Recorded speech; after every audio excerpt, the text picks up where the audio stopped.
Hello everyone. Today our topic is about mime. This topic is related from unit 2, that is from practical portion. Okay, but this topic is much important from the point of view of theoretical part also. So आज हम बात करेंगे mime की. So let us start कि हम इसमें कौन कौन से पॉइंट्स कवर अप करेंगे. What is mime? When was mime invented?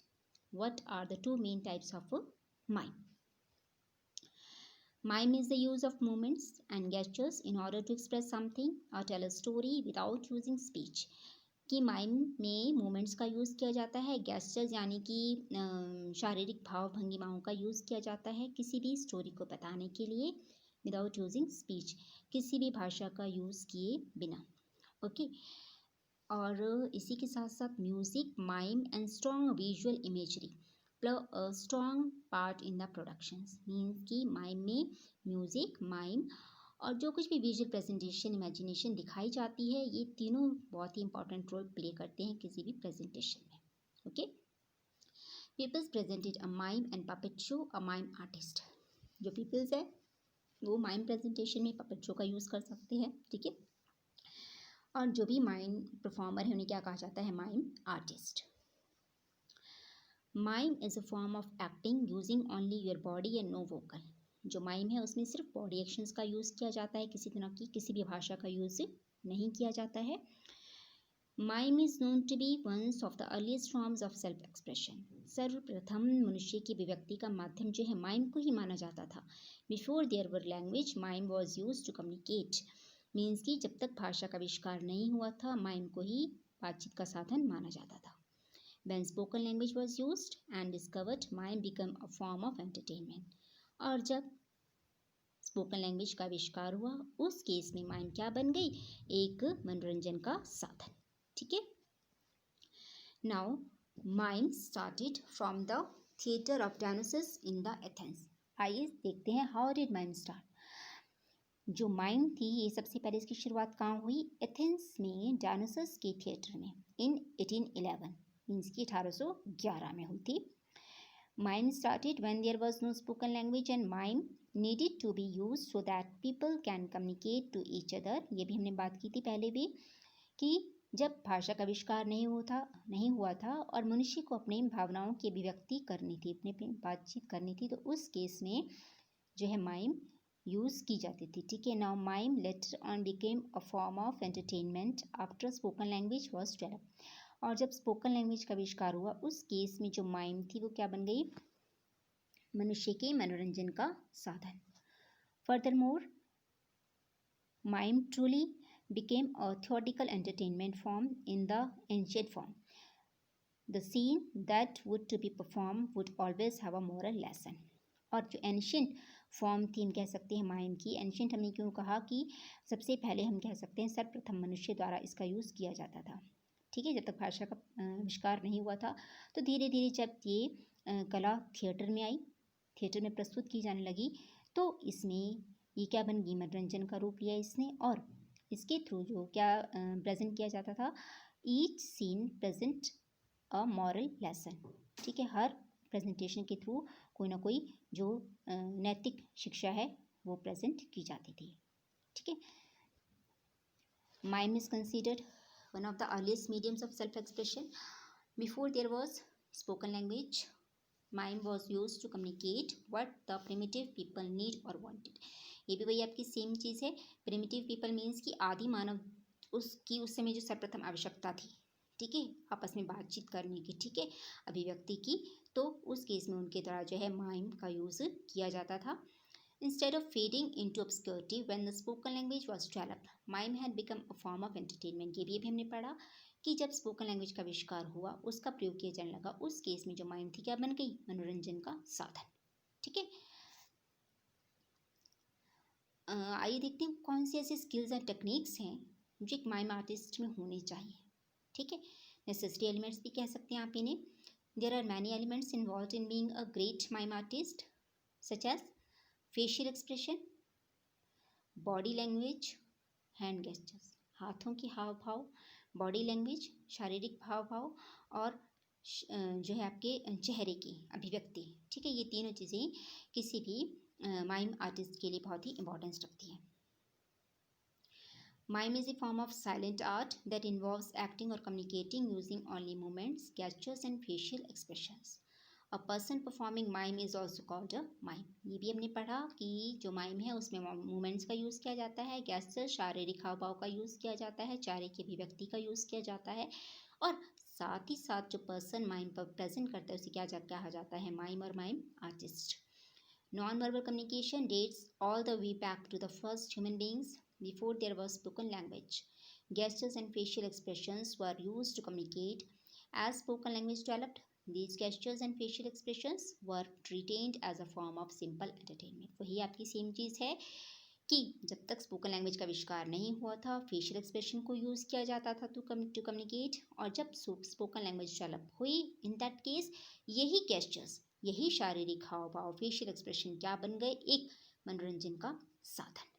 ठीक है, अब तक आप समझ गए होंगे कि प्राचीन कला ने धीरे धीरे किस तरह मनोरंजन का रूप लिया after coming in the form of presentations in the theatres. Okay, now many people associate mime with French culture. बहुत से लोग जो फ्रेंच है उसका फ्रेंच के साथ जो है माइम को जोड़ के देखते हैं। However mime is an ancient art that dates back to the early Greeks and Romans. और ऐसा भी माना जाता है जो माइम है उसका संबंध किससे है, ग्रीक एंड रोमन से। सबसे पहले जो है it was in the France दाओ वेयर माइम फ्लरिश। सबसे पहले जो है फ्रांस में इसका विस्तार हुआ माइम की कला का, और ये इतनी पॉपुलर हुई वहाँ पे कि वहाँ पर माइम से रिलेटेड बहुत से माइम स्कूल्स एस्टैब्लिश किए गए, और जो फ्रेंच माइम्स थी, ठीक है, उनको एक परंपरा के रूप में देखा जाने लगा, ग्रेट ट्रेडिशंस, और बहुत से लोगों के द्वारा उसको फॉलो किया जाने लगा उस ट्रेडिशन को। ठीक है, नाउ एक बार फिर से देख लेते हैं हम। Mime is the silent art of using body movements to create an illusion of reality. Mime क्या है, जिसमें बॉडी मूवमेंट्स का यूज़ किया जाता है वास्तविकता का भ्रम पैदा करने के लिए। और ऐसा माना जाता है कि जो माइम है उसका ओरिजिनेशन कहाँ से हुआ, from Greek word mimesis meaning to imitate an activity, means कि किसी एक्टिविटी को फॉलो करना। ठीक है, teaches the theatre performer to communicate physically as well as vocally. और माइम जो है वो किसी भी परफॉर्मर को क्या सिखाता है कि उसे फिजिकली अपने आप को किस तरह से प्रिपेयर करना है to communicate as well as vocally. Vocally में भी आपका इसमें वही आएगा वैसे, हैंड मूवमेंट्स, फेशियल एक्सप्रेशंस। ठीक है, बिकॉज इसमें वोकल का यूज़ तो नहीं किया जाता, स्पोकन लैंग्वेज का यूज़ नहीं किया जाता है, इसीलिए। A mime works towards gaining control of each separate part of body. A good mime can tell a story using just his eyes alone. जो माइम आर्टिस्ट होता है उसका अपने हर बॉडी पार्ट की सेपरेट पार्ट पर एक अपना कंट्रोल होता है। ठीक है, जैसे नीचे आपको एग्जांपल दिया है कि जो गुड माइम होती है वो अपने आप ही अपनी आंखों की अभिव्यक्ति के द्वारा एक कहानी प्रदर्शित कर सकती है, कहानी व्यक्त कर सकती है। ठीक है, तभी हमने कहा कि एक माइम आर्टिस्ट का, एक गुड माइम में हर एक बॉडी ऑर्गन्स पे सेपरेट कंट्रोल होता है। ठीक है, कि हर उस बॉडी पार्ट को कहाँ किस भावना की अभिव्यक्ति के लिए किस सिचुएशन में यूज करना है। साउंड, माइम्स में make the sound of an object. जो माइम्स होती हैं उसमें साउंड का यूज़ किसी ऑब्जेक्ट की साउंड का यूज़ किया जाता है, बट नेवर ऑफ पीपल। इसमें लोगों की, व्यक्तियों की साउंड नहीं होती है। ठीक है, touch, mimes do not touch the other actors on stage, everything is an illusion. जो माइम आर्टिस्ट होते हैं एक दूसरे को स्टेज पर टच नहीं करते हैं, हाँ एक दूसरे को टच करने का भ्रम जरूर उत्पन्न करते हैं। ठीक है, gesturing, mime must never repeat a gesture unless he और she does it in a different way. Mime artist द्वारा किसी भी गेस्चर की रेपिटेशन नहीं की जाती है। अगर रेपिटेशन की जाती है तो कैसे की जाती है, इन अ डिफरेंट वे। ठीक है, सपोज कि किसी हैंड मूवमेंट्स का यूज़ किया है तो दूसरी बार करना है तो उसमें कुछ अलग होगा, हटके होगा। ठीक है, कोई भी सेम जो मूवमेंट है वो रिपीट नहीं की जाएगी। साउंड, टच एंड गेस्चरिंग ये आपने देख लिया। नाउ माइम मस्ट प्रोजेक्ट और शो वट एवर ही और शी इज फीलिंग और thinking using only the body. Means कि माइम आर्टिस्ट जो भी शो करना चाहता है, प्रेजेंट करना चाहता है, जो भी वो अपनी भावनाएं व्यक्त करना चाहता है, जो भी वो सोचता है, सब कुछ वो कैसे करेगा, using only the body.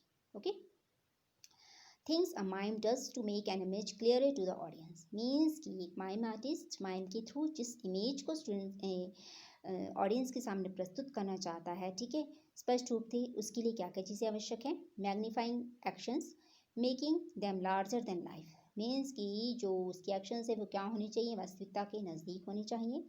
Complete one gesture before beginning another, एक गेस्चर कंप्लीट होने के बाद ही दूसरा गेस्चर शारीरिक हाव भाव है वो प्रेजेंट किया जाएगा। Wind up for each action, हर एक एक्शन दूसरे एक्शन से जुड़ा हुआ होना चाहिए, ठीक है। माइम यूजेज नो सेट्स और प्रॉप्स, माइम्स में किसी तरह की कोई सेट की आवश्यकता नहीं होती है, प्रॉप्स कोई एक्स्ट्रा थिंग्स जरूरी नहीं होती हैं स्टेज से related. The only means of communication is through his own body, communication का मीन क्या होता है, सिर्फ परफॉर्मर की body. Therefore an expressive body and face is a mime's best asset, इसीलिए माना जाता है कि एक एक्सप्रेसिव बॉडी मीन्स कि जो व्यक्ति अपने शरीर के द्वारा जो है हाव भाव अच्छी तरह से प्रेजेंट कर सके और फेशियल एक्सप्रेशन के थ्रू भावनाएं उत्पन्न करने में सक्षम हो, उसे क्या माना जाता है, एक best mime artist. Okay, now अब आइए देखते हैं कि जो माइम है उसको कितनी पार्ट्स में डिवाइड किया जा सकता है। एब्स्ट्रैक्ट एंड लिटरल, लिटरल आ जाएगा आपका लिखित और एब्स्ट्रैक्ट आपका अमूर्त। Abstract mime usually does not feature a main character and has no plot. जो एब्स्ट्रैक्ट माइम होती है इसमें किसी मेन कैरेक्टर की जरूरत नहीं होती है, कोई मेन प्लॉट नहीं होता है इसमें। इसमें क्या होता है, it focus on provoking thought about a particular subject by expressing certain feelings और इमोशन। इसमें किसी भी पर्टिकुलर सब्जेक्ट्स को लेकर सिंपल फीलिंग्स या इमोशंस है वो क्रिएट की जाती हैं, ठीक है। और जो दूसरी तरफ लिटरल माइम है उसमें क्या होता है, कोई भी स्टोरी जो है वो बताई जाती है विद प्लॉट एंड कैरेक्टर्स, उस स्टोरी की प्रॉपर हम कह सकते हैं कथानक होता है, प्लॉट होता है, थीम होती है और प्रॉपर उसमें कैरेक्टर्स होते हैं। And often the stories are funny situations, और ये स्टोरीज क्या होती हैं, मोस्टली फनी सिचुएशंस होती हैं, ठीक है। Intended to elicit laughter from the audience, means कि आप कह सकते हैं कि जो लिटरल माइम होता है उनका मेन मोटिव एम क्या होता है, दर्शकों के अंदर एक तरह का हास्य पैदा करना, हास्य उत्पन्न करना, ठीक है। And some modern versions of mime also combine these two types into one interesting performance. और जो वर्तमान समय की हम कह सकते हैं कि जो मॉडर्न माइम्स हैं उसमें इन दोनों तरह की माइम्स का यूज़ किया जाता है to create one interesting performance, ठीक है। तो ये था हमारा short note about the mime, जिसमें हमने जाना कि माइम क्या है, इसके मेन एलिमेंट्स क्या हैं, ओके, इसकी टाइप्स क्या हैं, and some important points to be noted about the presentation of mime by the mime artist. I think each point related to this topic of mime is clear to you. Thank you.